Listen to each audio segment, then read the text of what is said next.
The human mind craves closure. We want to understand the world around us, and that includes the dark corners where crime takes place. But what happens when a crime remains unsolved? The mystery lingers, haunting investigators and the public alike. From disappearances that defy explanation to murders with no clear motive, these are 12 unsolved mysteries that have left viewers puzzled and yearning for answers. Number 12, Lars Mitten.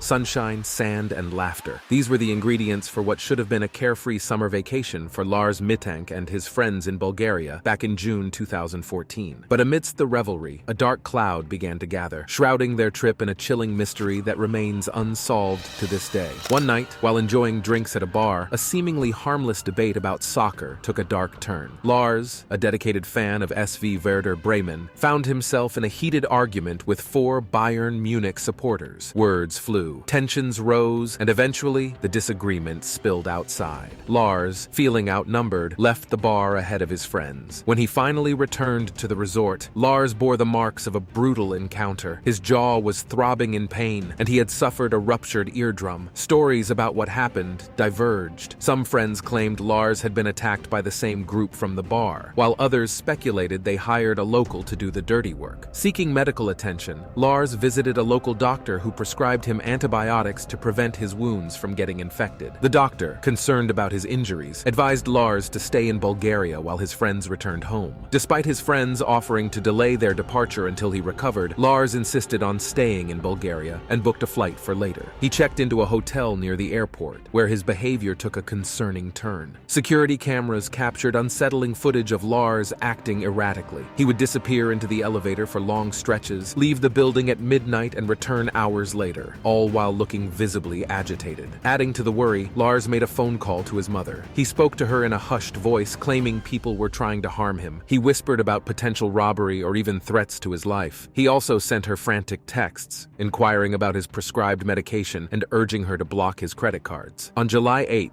2014, Lars entered Varna Airport. He sought out the airport physician for a checkup, hoping for clearance to fly home. Despite the doctor's assurances, Lars remained visibly anxious. He nervously questioned about the medication he was taking. At one point, he was overheard muttering, "I don't want to die here, I have to get out of here." Suddenly, Lars bolted. He dropped his belongings on the floor. His final steps were captured by security cameras. A desperate sprint down the hallway, followed by a daring climb over the airport fence. Once on the other side, he vanished into the nearby forest. That was the last anyone saw of Lars. Years have passed since that fateful day, and despite extensive investigations by Germany's Federal Criminal Police Office, the mystery of Lars's disappearance remains unsolved.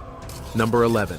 Mcke. In the wee hours of September 24, 2016, a security camera captured the final moments of Mcke, a then 23-year-old Royal Air Force gunner, before he vanished. After enjoying drinks with friends in Bury St. Edmunds, Suffolk, Corey and his companions parted ways when he was denied entry to a nightclub. He then grabbed a bite at a takeaway before seeking refuge in a shop doorway for a couple of hours. At 3:25 a.m., the silent streets of the market town became Corey's path. A camera caught him walking into a secluded area on Brent Govell Street, used for storing large industrial bins. This was the last anyone saw Corey alive. In the agonizing days, weeks, and months that followed Corey's disappearance, a relentless search unfolded. Dozens of police officers and volunteers scoured the area, their hope flickering but not extinguished. Rewards for information were offered, whispers traded, and countless hours of CCTV footage were reviewed. The police operation, a desperate quest for answers, stretched into months and ultimately surpassed £2 million in its pursuit of closure. Despite the tireless efforts, Corey remained missing. The only clue came from his mobile phone signal. Analysis revealed that it had traced the same path as a bin lorry on the very morning he vanished. The signal's final destination? A vast landfill site, which was 25 miles away. Suffolk police soon formed a grim theory. They believed Corey had climbed into a large industrial bin on the night he vanished. This wasn't entirely out of character, as evidence emerged that Corey had previously used bins for shelter shelter, even covering himself with bin bags like blankets. Additionally, he was known to be a heavy sleeper, especially when intoxicated. In March 2017, police began the agonizing task of sifting through the landfill, hoping to find some trace of Corey. Over 6,400 tons of rubbish were examined, but the search yielded no answers. The physical and emotional toll on Corey's family was immense. With no concrete evidence, police concluded that Corey's remains may have been accidentally incinerated during the landfill's routine operations. This theory, however, remains deeply contested, particularly by Corey's mother, Nicola Urquhart. She, along with many others, refuses to accept this as the final chapter of her son's story.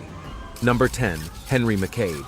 Out of all the unsolved mysteries and sudden disappearances, the case of Henry McCabe stands out as one of the most chilling and confounding. A state auditor in Minnesota, Henry seemingly led a blissful life with his wife and 2 children until he vanished without a trace on September 7, 2015. In the pre-dawn hours of that fateful day, Henry's wife, Corrine, received a disquieting phone call. It appeared to be a pocket dial, but what followed was far from ordinary. For 2 agonizing minutes, Corrine listened to what seemed like Henry's frantic screams for help, claiming he had been shot. His panicked pleas were largely unintelligible, but the raw fear and urgency etched in his voice were undeniable. This horrifying call marked the last time Corrine ever heard Henry's voice. Corrine managed to record a portion of the call.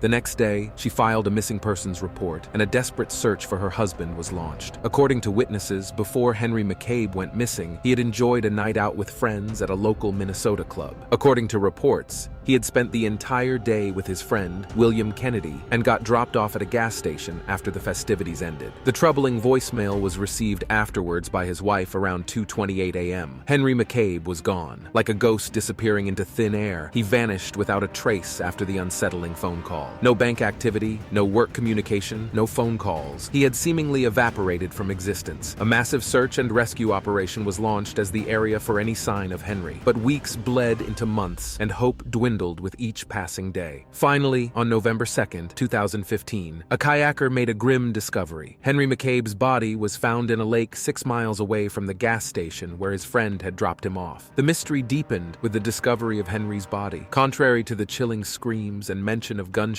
in the voicemail, no signs of violence were found on his remains. According to the reports, Henry died from heavy drinking and drowning in the lake where he was found. The medical examiner concluded that there was no suspicious circumstances surrounding his death. Even today, Henry McCabe's disappearance and the subsequent findings cast long shadows of uncertainty. The chilling voicemail, the body found in the wilderness, and the lack of definitive answers continue to haunt his loved ones and fuel speculation. While the official case may be closed, the quest for truth and understanding remains an open chapter.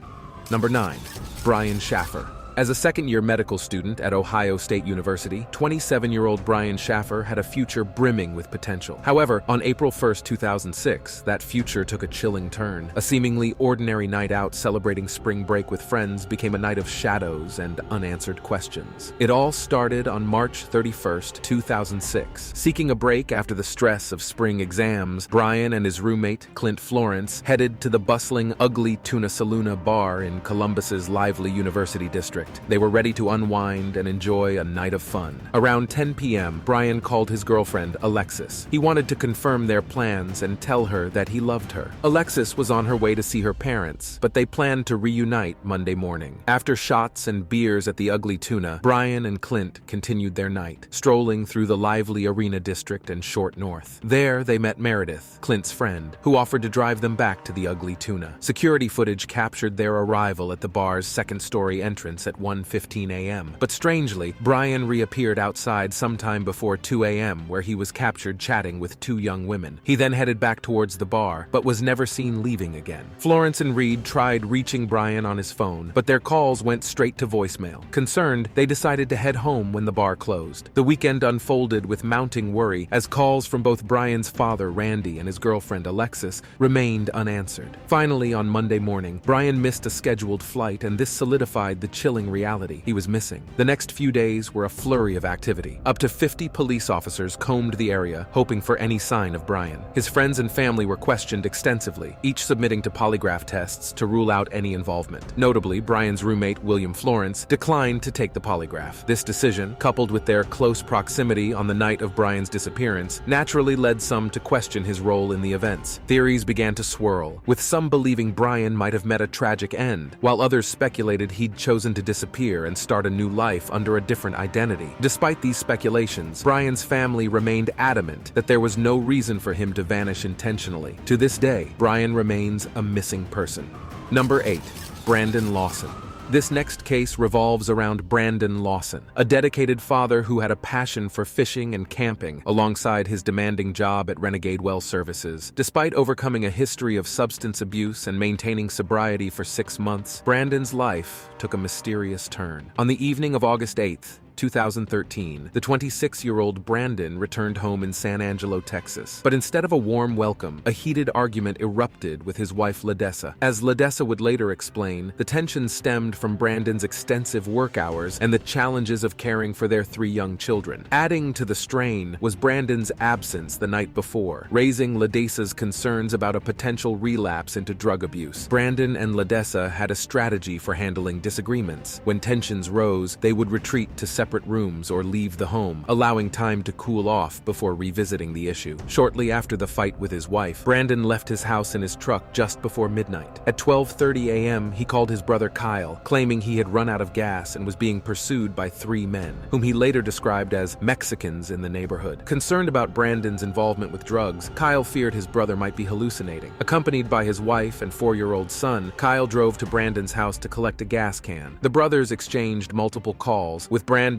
often abruptly ending the conversations. At one point, he mentioned he was bleeding. In an eerie 911 call, Brandon claimed he was being chased into the woods. Upon Kyle and police arrival, Brandon's truck was abandoned, but Brandon himself was nowhere to be found. Despite an exhaustive overnight search by Brandon's family, there was no trace of him. Subsequent attempts to contact him yielded nothing, and he seemingly vanished. Nearly a decade later, on February 4th, 2022, clothing identified as Brandon's was discovered. Further search led to the discovery of human remains near his last known location. As of now, DNA test results confirming the remains AS Brandon Lawson's have not been publicly released. Even if the results confirm his identity, numerous unanswered questions surround the mysterious disappearance of the young father.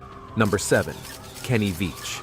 YouTube has become a haven for adventurers sharing their stories and unusual discoveries. While most channels offer harmless entertainment, some ventures take a deadly turn. Kenny Veach, a 47-year-old adventurer known as Snake Bittenji on YouTube, specialized in desert exploration and the supernatural allure of places like the Mojave. In 2014, Kenny left a comment on a YouTube video describing his encounter with a chilling M-shaped cave in the desert. According to him, he had been shaken by the whole experience and had fled in terror. His eager viewers, fueled by the mystery, urged him to return and film it. Armed with a 9mm pistol and a video camera, Kenny braved the search for Mccabe once more. Despite the intense fear it had instilled in him previously, the insistence of his fans and his adventurous spirit prevailed over his fear. Kenny's exploration didn't yield the Mccabe, but he uploaded the footage anyway. Fans, hungry for the promised mystery, were disappointed by the inconclusive ending. The pressure mounted, urging Kenny to try again. He did, but this time, he never returned.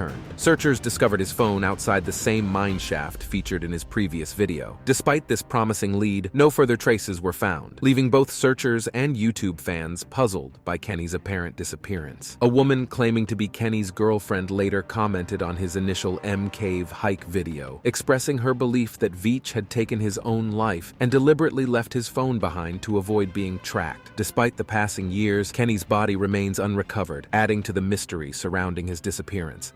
Number 6. Meline McCann. The seemingly impossible disappearance of Meline McCann in 2007 remains a chilling riddle for investigators to this day. The 3-year-old British girl vanished without a trace during a family vacation in Portugal, sparking a global search and becoming the most reported missing person case in modern history, with good reason. The mystery unfolded on the night of May 3, 2007, at a resort named Praia da Luz, which translates to Beach of Light, in Portugal. Kate and Jerry McCann, Meline's parents, tucked their daughter and and her twin siblings into bed in their ground-floor apartment at the resort. They then joined friends for dinner at a nearby tapas restaurant, confident their children were safe asleep. 2 hours later, at 10 p.m., they returned to find their eldest daughter vanished, her bed empty. Hauntingly, the McCanns later recalled a question Madeline had asked over breakfast that morning. "Why didn't you come when my brother and I cried last night?" she had inquired. This unsettling detail, coupled with the unexplained disappearance, fueled speculation that someone unknown may have entered the apartment, possibly even on multiple occasions. One of the leading suspects was 33-year-old Robert Murat. This British-Portuguese real estate agent lived close to the McCanns, and crucially, a man matching his description was spotted near their apartment around 9:15 p.m. on the night of Madeline's disappearance, carrying a child. However, Portuguese police found no evidence linking him to the case and ultimately cleared him. The McCanns themselves became suspects. Investigators theorized that Madeline died in the apartment and the abduction story was fabricated. This suspicion stemmed from the unusual behavior of sniffer dogs, who were uncharacteristically alert both inside the apartment and around the McCann's car. However, no evidence of Madeline's remains was ever discovered, and the parents were cleared in 2008. The case has attracted numerous, often wild theories over the years. Some have alleged the involvement of prominent figures like Hillary Clinton's advisor, while others suggest Madeline simply wandered off. Despite extensive investigations, the mystery of Meline McCann's disappearance remains unsolved. Now, it's time for today's subscriber pick. This grainy image, captured by a security camera, shows the last known footage of a woman before she vanished into thin air. One moment, she's walking through the door of a store, and the next, gone. No witnesses, no clues, just an empty space where she once stood. This woman's case is far from unique. Countless stories litter the pages of history and haunt the internet's dark corners, tales of people swallowed whole by the unknown, leaving behind only bewildered loved ones and a trail of unsettling questions. People vanish from bustling cities, deserted highways, and even their own homes. The common thread, a complete absence of explanation,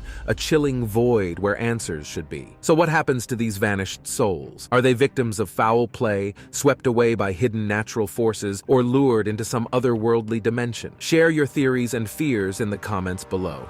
Number 5. Jenniferessie. Jenniferessie had everything going for her: a supportive family, a loving boyfriend, and a promising career. But on January 23, 2006, her life took a terrifying turn. When she vanished without a trace, everyone who knew her knew something was terribly wrong. The evening before her fateful disappearance, the 24-year-old Florida native wrapped up a normal day at work and chatted with her family as she drove home. Around 10 p.m., she spoke with her boyfriend, Robert Allen, before settling into her Orlando apartment for the night. However, the next day dawned with an unnerving silence. Texts and calls to Jennifer went unanswered, and her colleagues were baffled by her absence at work. By 11 a.m., her worried parents made the 2-hour drive from Tampa to Orlando. They discovered Jennifer's apartment seemingly untouched, except for one chilling detail: her car was gone. Desperate for answers, investigators combed through footage from the apartment complex's security cameras. They soon discovered that around noon on the day of Jennifer's disappearance, an unidentified figure dropped off her car. Unfortunately, crucial details about this individual were obscured by the complex's gate, leading a journalist to dub this unknown person the luckiest person of interest ever. The ensuing years have been a labyrinth of frustration for investigators and Jennifer's loved ones. Her abandoned car was found, but it yielded only a single, too minuscule fingerprint, which offered no leads. Adding to the enigma, none of the valuables in the car were missing. With credit cards unused and phones silent, Jennifer had vanished without a trace. Her disappearance, an open wound in the hearts of those who knew her, remains unsolved to this day. Number 4. Calico. A bike ride on a sunny morning turns into a chilling mystery that still haunts a family till today. On September 20th, 1988, 19-year-old Calico embarked on her daily bike ride from her home in Valencia County, New Mexico. Playfully, before leaving, she told her mother, Patty Dole, that she should search for her if she didn't return by noon. Calico had a tennis date with her boyfriend at p.m. and was determined to be back in time. When noon passed without Calico's return, her mother searched her usual bike route without success. Concerned, she contacted the police, but a subsequent search yielded few leads. Pieces of Calico's Walkman and cassette tape were found, and although police believed she purposely broke them to mislead them, her disappearance remained unsolved for the next 9 months. Authorities, probing into Calico's family life, found no evidence of abuse. On June 15, 1989, nearly a year later, a Polaroid surfaced in a convenience store parking lot 1,500 miles away. It depicted a teenage girl resembling Calico and a boy boy bound with duct tape. Calico's mother identified her based on a scar on the girl's thigh. While the FBI remained skeptical, experts at Scotland Yard supported her identification. The mystery deepened when the Henley family claimed the boy was their son, Michael Henley, whose remains were found in the Zuni Mountains in 1990. His death was likely due to hypothermia after wandering away from their campsite. Tara Calico, on the other hand, has never been found. The Polaroid remains a haunting clue, and her case continues to be one of America's most baffling unsolved mysteries. Number 3. The haunting disappearance of the Springfield Three.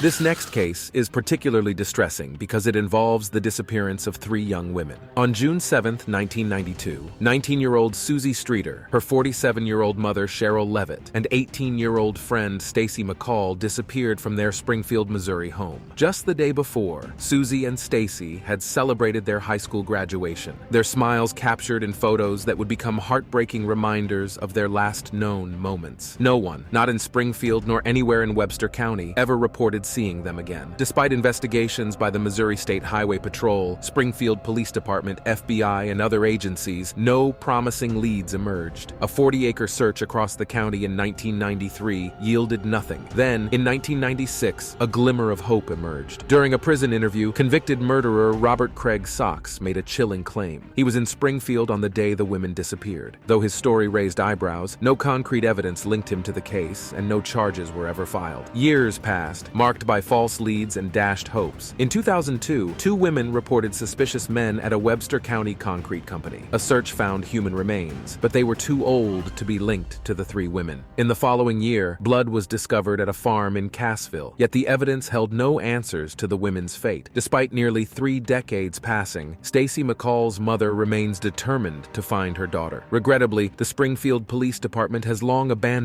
the case of the Springfield Three. Number 2. The Jameson Family. Bobby Dale Jameson, his wife Sherilyn, and their 6-year-old daughter Madison lived seemingly ordinary lives in Eufaula, Oklahoma, until October 8, 2009, when all 3 mysteriously vanished from their home without a trace. Shortly before they vanished, Bobby confided in his pastor about 2 to 4 ghosts haunting their home. A few days after the family's disappearance, their abandoned pickup truck was found in Latimer County, an hour away. It contained the family's IDs, wallets, phones, their pet dog, and $32,000 in cash. Despite both collecting disability checks, the large sum raised suspicions. Were they involved in shady dealings? Investigators initially considered a drug deal gone wrong, however. The presence of their daughter and dog contradicted this theory. Years of silence followed, but on November 16, 2013, the mystery took a grim turn when hunters discovered the skeletal remains of 2 adults and a child, 3 miles from the abandoned truck. Although believed to be the Jameson family, the cause of death remained undetermined, and this prompted a renewed police investigation. With renewed vigor, investigators revisited the Jamesons' home, and they discovered some unsettling security footage from the night of their disappearance. In the video, both parents were packing frantically, loading their belongings into the pickup. Sherilyn's mother would later offer a chilling account of her daughter and son-in-law's alleged involvement with a cult. This was further corroborated by the discovery of a satanic Bible in their home. There are many theories as to how the Jameson family met their end, but the prevailing one is that Bobby killed his family before taking his own life. Till today, the unsolved disappearance of the Jameson family remains a disturbing open case.